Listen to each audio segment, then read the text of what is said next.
President Trump's nomination of Judge Amy Coney Barrett to fill Justice Ginsburg's former seat is sparking conversations about what her potential confirmation could mean for cases involving certain issues. Let's bring in Ilya Shapiro. He's the director of the Robert A. Levy Center for Constitutional Studies at the Cato Institute. Ilya, how are people on both sides of the aisle responding to Barrett's nomination? I mean, we've seen the reporting, but what are you hearing more from the inside?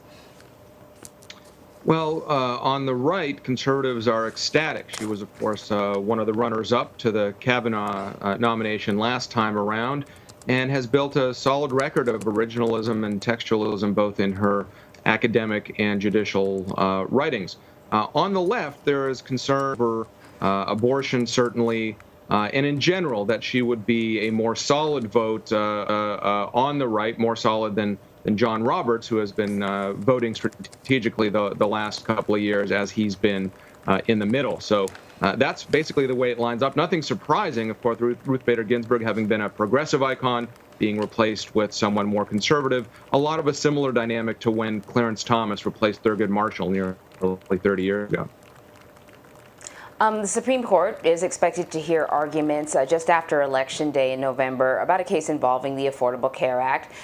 Democrats are concerned that her role may, alter things a little should she be confirmed. So first, tell us, what this case is about, what role she could play here, and then ultimately the Supreme Court, when they make a decision, it's not going to we're not going to hear it until kind of the following summer anyways, right? It's going to be several months, but just talk a little bit about this case. Right. This case is going to be argued this fall. It won't be decided likely until June, the end of the term.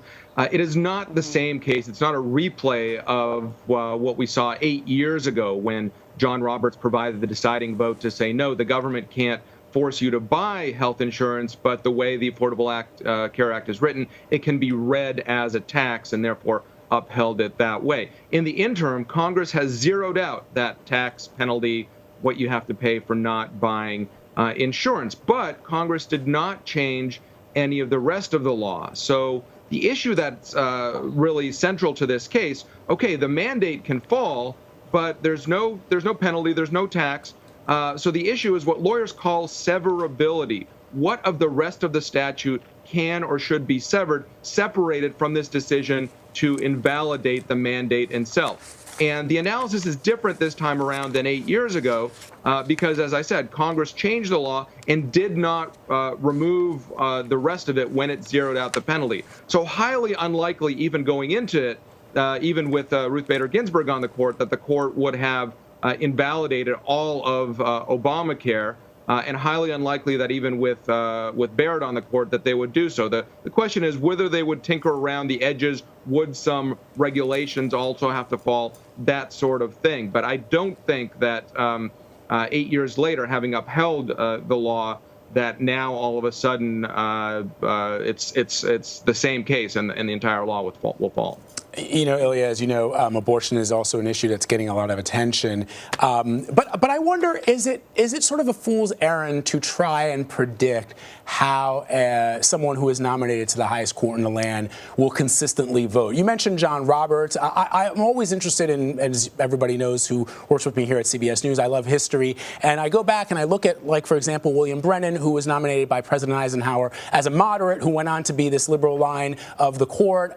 Justice Blackmun also was somebody who shifted significantly on the death penalty, on women's rights, on federalism. And you mentioned John Roberts. I mean, is it crazy for some people to think that she may not vote exactly the way that they think on issues like abortion?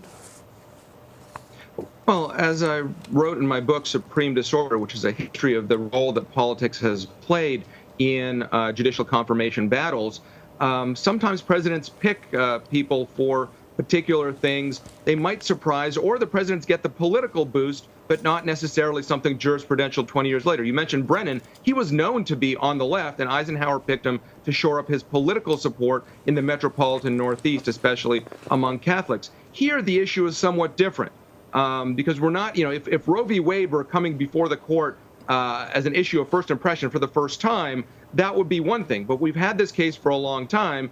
And on the record, I think only Justice Thomas has said that he would vote to overturn it. What we would see is at the margins, different kinds of regulations or restrictions coming up on the court that with Ginsburg and before her, Justice Kennedy, certainly, rather than Kavanaugh, some of them might be invalidated, struck down, but now they will be upheld. So on the margins, there would be a difference. But we had an abortion case this past term, which did not come out 5-4 to uphold Roe v. Wade. It came out 5-4 to strike down a particular regulation. And so anyone on either side, pro-choice or pro-life, and is happy with that or unhappy with that in terms of striking down Roe v. Wade, they're overselling the point. Ilya, we push you to the very, very end. I know you have to run. Thank you so much.